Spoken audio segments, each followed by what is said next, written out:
Hi, everybody. Welcome back to The Limit Breakdown, where we break down the latest in movies, TV, and everything going on in entertainment. I'm your host, Migs. I'm Sid. And today we're going to be breaking down Miss Marvel, one of the newest additions to the Disney Plus catalog of Marvel shows. So let's get started. Our Too Long Didn't Watch review of Miss Marvel is 4 hearts. That means we thought it was a good watch and definitely catch it on Disney Plus.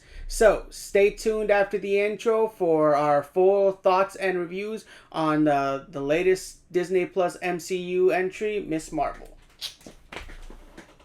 Cool.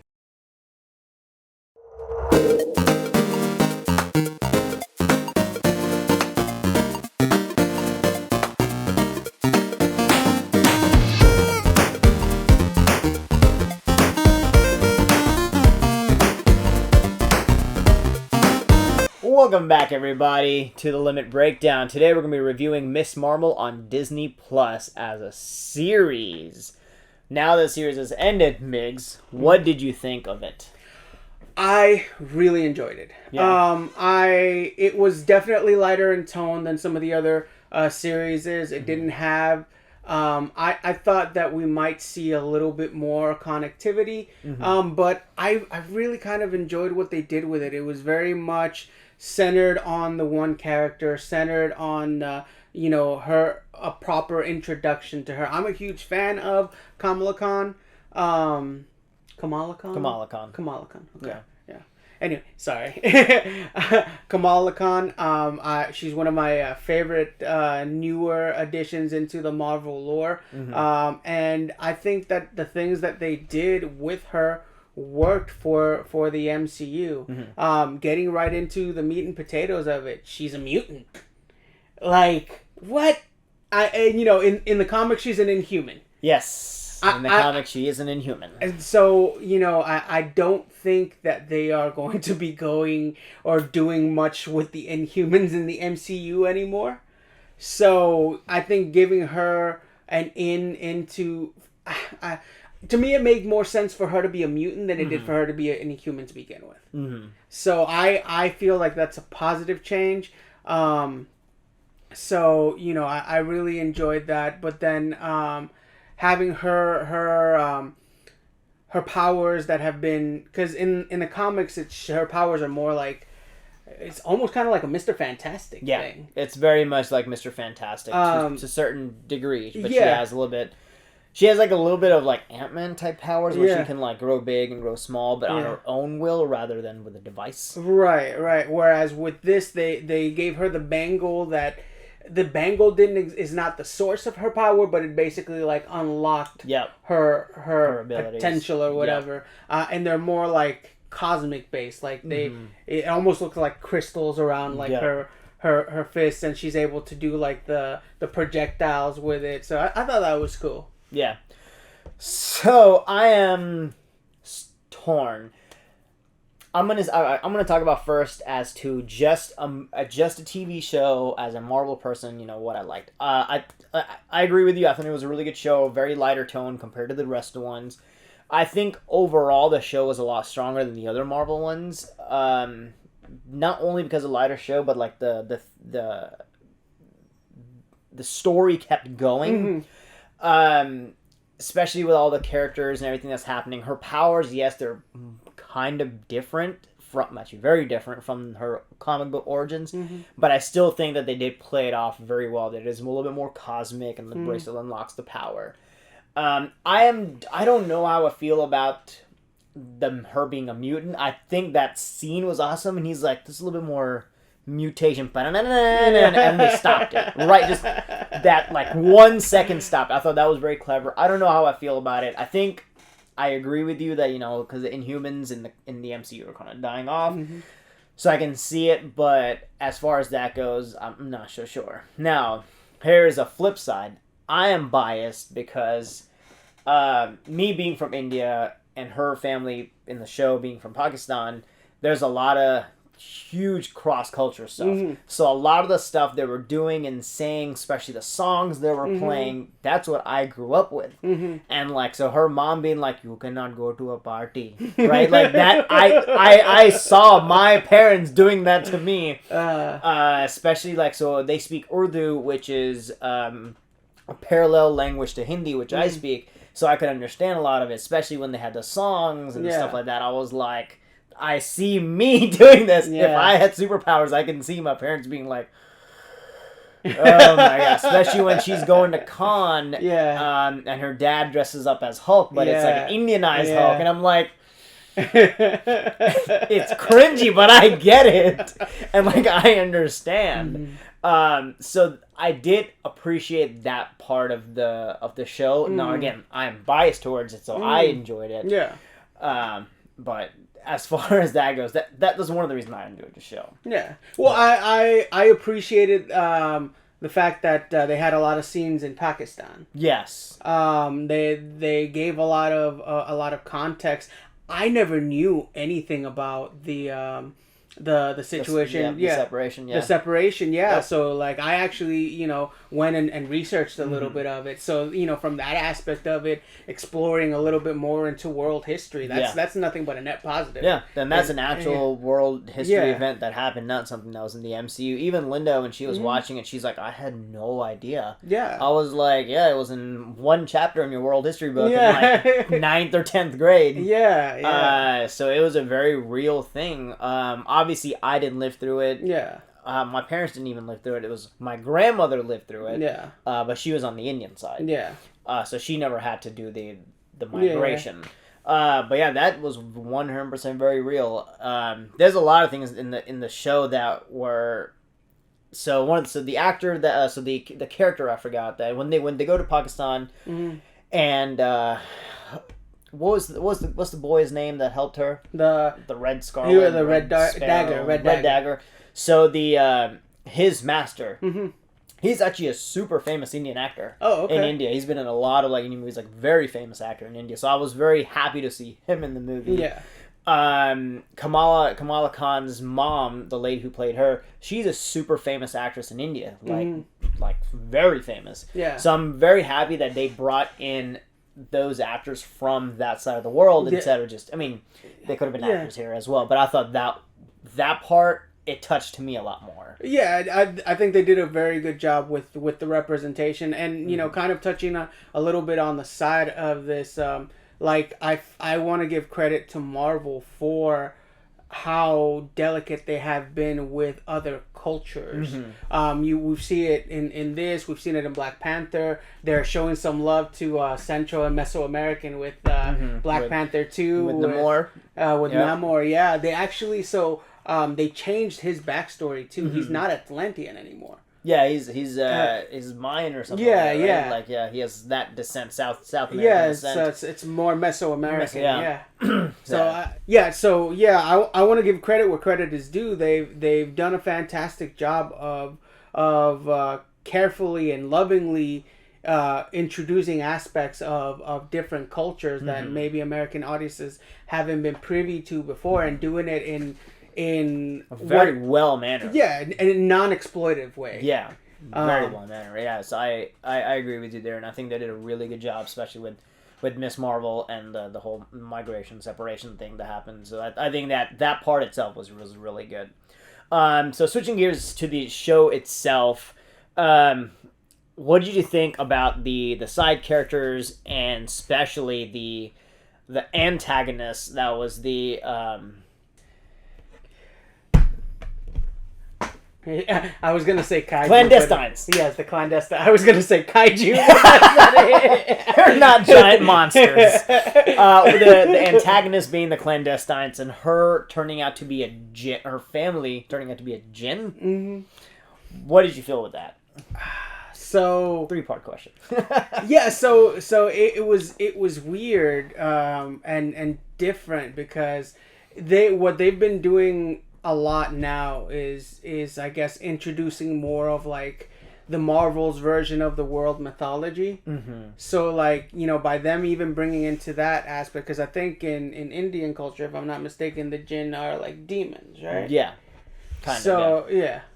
So, you know, them bringing that aspect into it, you know, saying, hey, these have been around for a long time, and just adds another layer into it, because to a certain degree, it's like, okay, how the heck is all of this structured? Because I'm sitting there thinking, and I'm just like, okay, you have the home of the clandestines, which is parallel to ours. Seems like a parallel universe. But then you have Asgard and all of their realms, and then you have the multiverse, and it's like, how many ways does this thing go? There's a fourth dimension, and then there's a multi-dimension, and then you have, you know, Olympus and and then the Egyptian stuff, and I'm just like,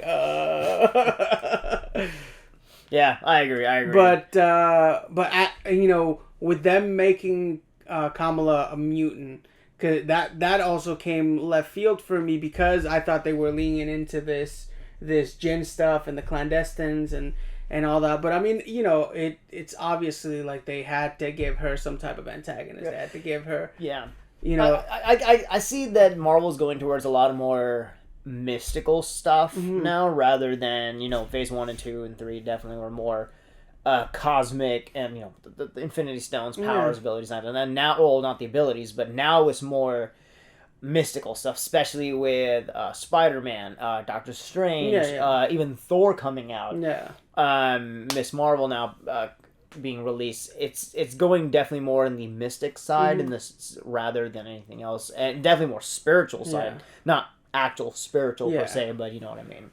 What I did enjoy is that, and I think we talked about this a little bit in the Thor review, is the more that I'm watching this phase 4, and the ongoing projects is the more I'm realizing that these are smaller scale stories, and I really appreciate, like, looking at this instead of trying to find the connective tissue to link it to the larger MCU. It's its own entity. To appreciate this as a story, on its own. So, like, you know, at the heart of it, it's a coming of age story of this girl that didn't think she was special, didn't think she had anything going for her, and come to find out that couldn't be farther from the truth. Yeah, I agree. And I think that's it. I like the direction they're going. We're not used to it because we're used to Marvel always connecting stuff, but now it's like individual stuff. They do mentions and things like that. You know, head nods here and there about it, but overall, I agree. Marvel's definitely moving in more individual story that eventually that they might connect. I think for that reason, I was a little disappointed, but now talking to you, it makes more sense. I genuinely thought so. The whole show, Kamala Khan is obsessed with Captain Marvel, right? She's like, that's my hero, that's the greatest superhero ever, hence she dons the name Miss Marvel at very end of the show. I was expecting at least one appearance from Brie Larson's Captain Marvel. At least, even if it was Brie Larson, then just some figure coming down to like, hey, so you're a superhero, something along those lines. That didn't happen. I was disappointed at first, but now that you mention it... Well, we did get one appearance from her. At the end. The end credit scene. Did you not see the end credit scene? I thought the end credit scene was when they drove off into the Porsche, and they're like, you're a mutant. I thought that was it. Oh my god. Wait, there's more? Oh my god. Pause. There's more? Well, now that I've seen that, back to my point. Oh my god, that just blew my mind. Okay, now that I've seen this.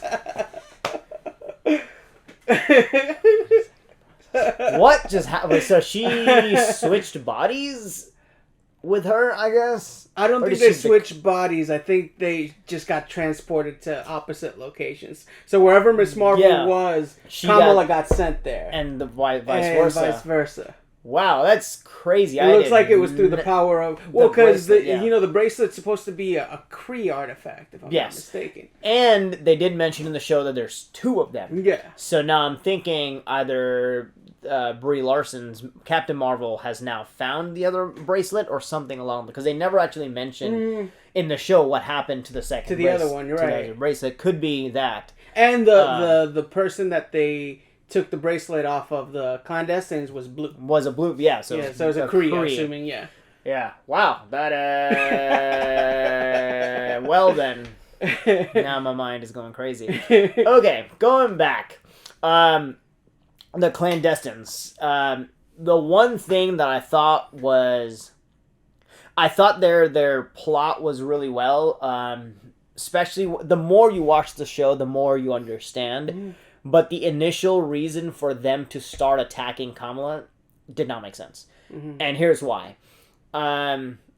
So they had been texting her, and they had been talking to her, be like, "Hey, we need your help to do this, X, Y, Z, blah, blah, blah, blah." And then the day of, I think, what was it, her brother's wedding, right? And then she had texted the guy, come on, or whatever his name was, and she's like, "Hey, it's my brother's wedding. We'll figure it out." And his mom, the clandestine, I guess, leader, was just like, "You got this text and you didn't tell me? Mm-hmm. We can wait no longer." And I was like, "You've been around this earth for like hundreds of years. Yeah. You can't wait 24 hours?" Yeah. I understand that they were very pushy and she wanted it done like now, but she was going to help you anyways. Yeah. Had you just not done that and waited 24 hours, she would have willingly done what you want and probably given her life, and you would have been like, "Oh, okay." Yeah. Right? I found that kind of that a pitfall. Yeah. At least in the plot. Now it makes sense towards later on when you finally see how Kamala's great grandmother Aisha, when she came down and she was being protected, or she fell in love with her then husband, and then when she found her sister, she's like, "We need to do this now." Yeah. And her sister's like, yeah. So it made sense down the line. Yeah, well, right? I think it was also one of those. It very much had to do with Aisha. It's like, no, we're not giving you a chance to bail out of town again. Yeah. So yeah, that was crazy. So fun fact. This is I don't know if this is true in the Marvel verse. If Aisha was an actual person in MCU. So the ending of that episode where they show Aisha's life and everything, the song they played, the end credit song, is from a Indian movie called The Sky Is Pink, and that's the title song of the movie. And the movie is about, it's a little sad. The movie is about a true story about this girl who had a terminal illness. She actually made like TED Talks and stuff. She had a terminal illness. They made a movie about it, and the girl unfortunately eventually died. I think she was like 16, 17, something like that. The brother of the girl made that song for her, I think for the movie, right? And the girl's name was Aisha. Oh, okay. And the fact that they put that song in the movie, now whether it was a way to honor her because the grandma's name was Aisha as well, I thought was really clever. Another fun fact: the Indian actor I was talking about, he was in that movie. Oh wow! Okay, that's really awesome. Yeah, so that when they played that song, I was like, wow, that's a good like homage to her. So yeah. Speaking of that scene, so I thought it was interesting how they basically, through wibbly wobbly timey wimey shenanigans, where she goes back in time, and because she had heard the story of how her mother had been lost from her father during the migration, and how her grandmother, and how she had followed a trail of stars to get back, and so by her going back to that train witnessing and basically what happened, well, it basically made it so that she was the one that guided her grandmother. And she said, she's like, "I am the stars." Yeah. Yeah, I thought that was very clever, and like how they did that. That full circle. Yeah. I think that connection was really well done. Yeah, I like that. The one thing I don't know, maybe I didn't understand it, or maybe I just the impact of it wasn't as big for me, was the whole, and again, kind of like what we talked about with Thor and Gore, because it was like at the end when the mom was just kind of like, are you really gonna sacrifice all of these people just for yourself? And she's just like, it's like, I never thought of it like that. I don't think she cared, honestly, for the people. Yeah. I think she genuinely wanted to go back. What the reason for their exile was, we don't know. At least in the MCU, we don't know what the reason for the exile. Maybe she was exiled because she was a bad person in that dimension. So she wants to go back. She's like, I don't care how many people I killed. I think it did matter to her that her son may or may not die. Yeah. And even though throughout the show she shows that she doesn't care, I think at the end she does care. What I didn't understand was, did she transfer her powers to her son? Or did she basically transfer her soul to her son? All of a sudden, now he has powers. Yeah, I think that was left open-ended. So I'm not entirely sure. Because I know in the comic books he does have powers. Yeah. And they are similar to Kamala's. Okay. But I'm not sure if it's just her powers that got transferred to him or if it's her essence. Because to me, if it's her essence, that kind of changes the dynamic a little bit. Because then I think the essence makes more sense, not her powers, because she didn't have those powers. It wasn't until she transferred it to him and then he got said powers. Or else they would have shown that she has those powers throughout the whole show. That's true. That makes sense. So I think it was more of her essence per se, or like her soul or something along those lines. At least to me, and that's what it seems like. So yeah. Let's talk about the Bruno, the damage control. Oh god, that lady. Damage control people, and the one lady that was just like the most trigger happy, overzealous. I don't know what Karen. I don't know what it was about her. She had a very punchable face. I looked at her. She didn't even open her mouth. She could have been like, "Yes, I will buy you a sandwich, and here's $5 for your troubles," and just punch her in the face. Something about her just. I don't condone violence against women. I don't either. But I'm not saying I would do it. I'm just saying she just looks like she has those faces. I'm not saying it's right. I'm saying I understand. And her actions were very you're going to do what I say type thing, and I did not like that. It was funny whenever she would go inside the mosque, and all the people would be like, here's our IDs. We've done this rodeo before. We know how this happens. And then he respectfully he said a quote. And she's like, don't quote your scripture. He's like, actually, that was Abe Lincoln. Yeah. Oof. So that was very clever. Side note to the mosque characters and the people from the communities. I love the concept of the Illuminantes. Oh my god. That scene is so clever. It was, again, something that connects with me. When they're like, you're going to take care of the bros, I was like, yeah, those exist. All that stuff, I could feel it. Especially when she goes back to Pakistan and then she's eating the food and she's like, is this spicy? To me, I'm okay. I can still kind of handle it. But I know this past trip we took, and I took Linda, and we would have to be careful. Be like, okay, is this too spicy? What's funny is Linda has a higher spice tolerance now because eating so much Indian food.